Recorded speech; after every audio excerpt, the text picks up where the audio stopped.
Some members of the IATF want to put the entire country under modified GCQ in March. Two COVID-19 vaccine manufacturers will stop accepting new orders for now due to dwindling supplies. The CBCP announces guidelines for this year's Ash Wednesday with strict health protocols in mind. The Presidential Electoral Tribunal dismisses Bongbong Marcos's electoral protest against Vice President Leni Robredo. And some 200 residents in Talisay, Batangas were forced to evacuate as the Taal Volcano showed increased activity.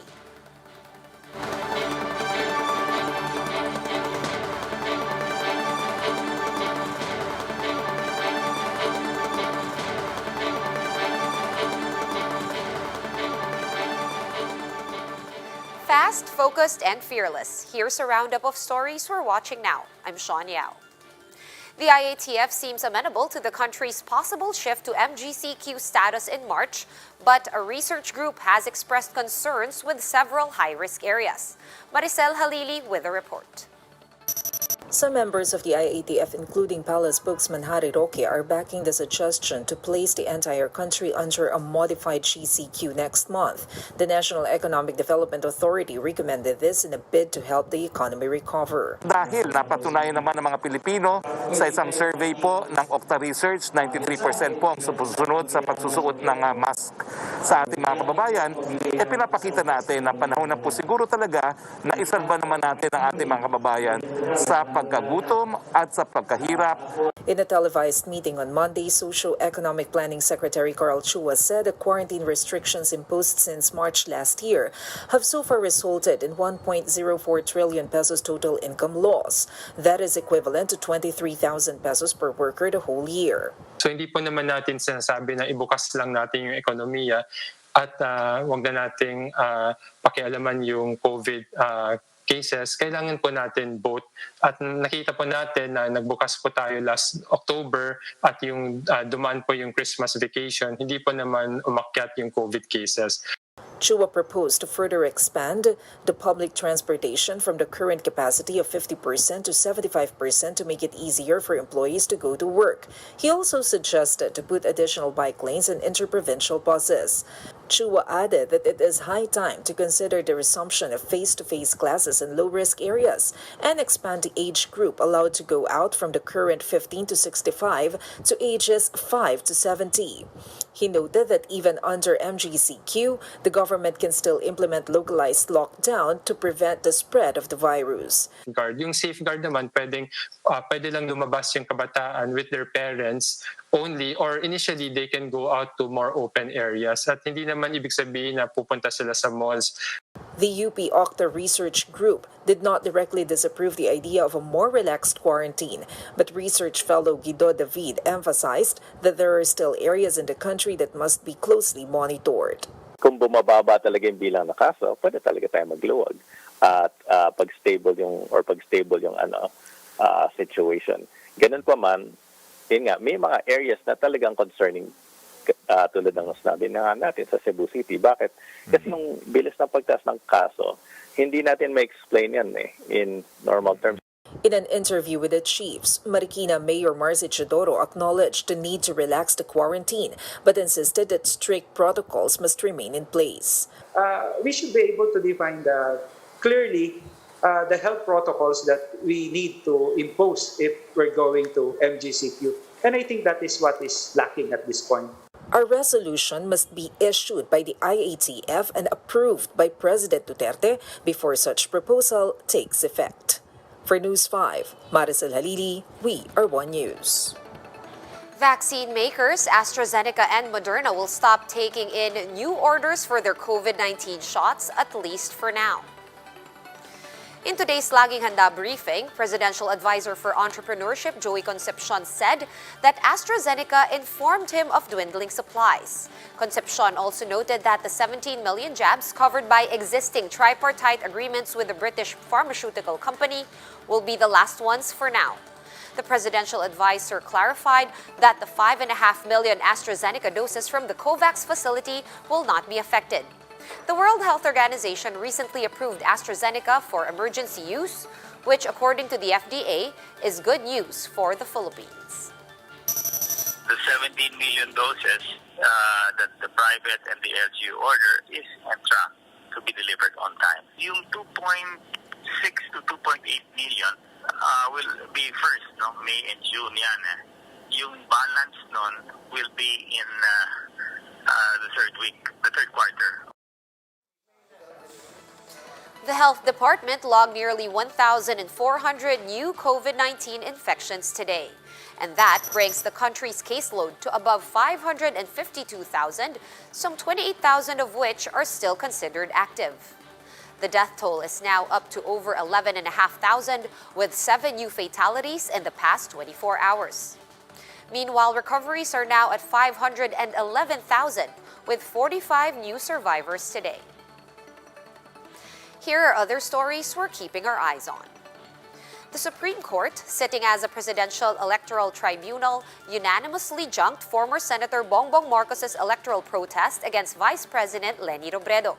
7 members of the 15-man tribunal fully concurred with the dismissal, while 8 concurred with the results.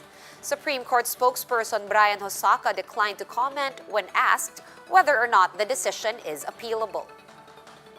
And the Catholic Bishops' Conference of the Philippines, or the CBCP, issued guidelines on the observance of Ash Wednesday for this year. Ashes will be sprinkled on the head of the faithful instead of the traditional crossmark on the forehead. Ashes can also now come from blessed dried branches or leaves, since it might be hard for churches to gather old palm branches from last year's Palm Sunday. And some 200 residents near the Taal Volcano were forced to evacuate after slightly increased volcanic activity in the last 24 hours. So far, Fivox has recorded 98 tremor episodes today. We'll have more stories after this quick break. Stay with us.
You are still watching One News Now. I'm Sean Yao.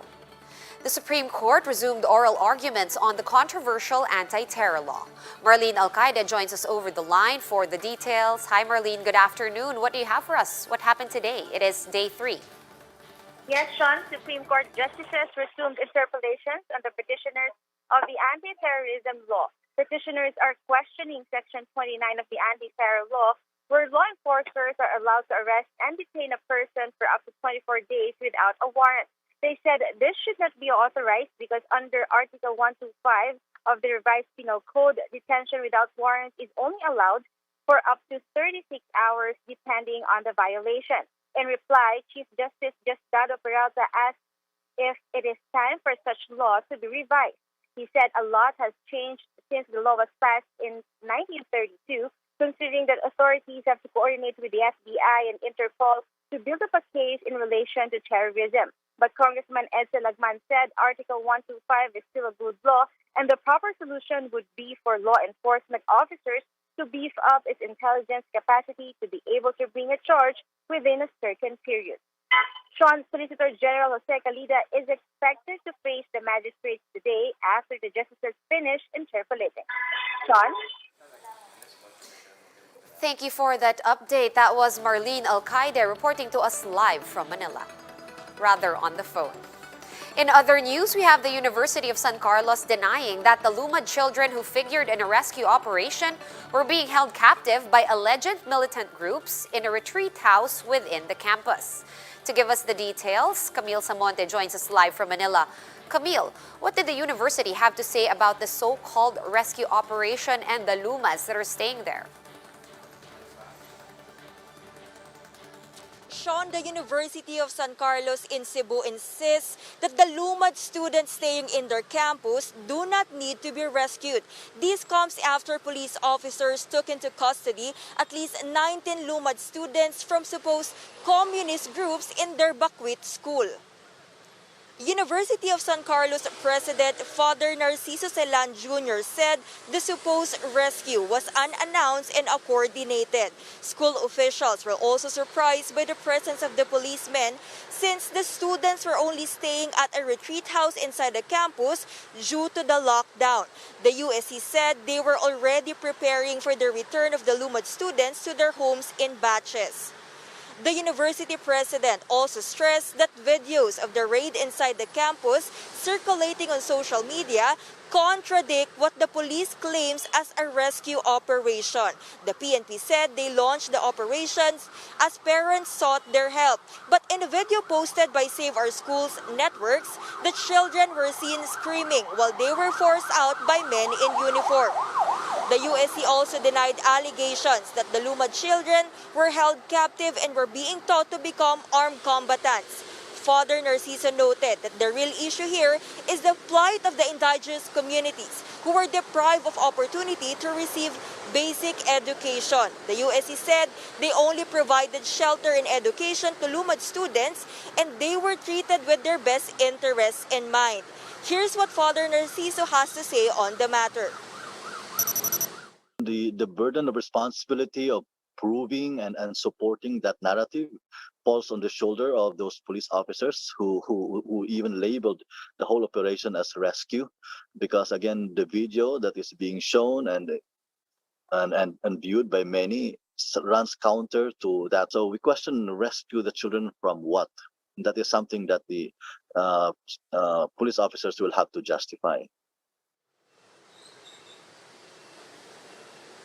Sean, lawmakers for their part are appealing to authorities for the immediate release of the volunteer teachers who were with the Lumad students during the operation.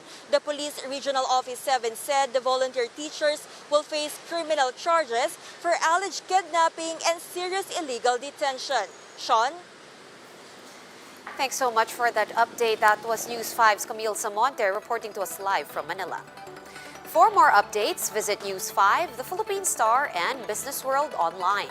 Visit our website, onenews.ph, for more in-depth analysis. You can also catch One News on the Signal Play app.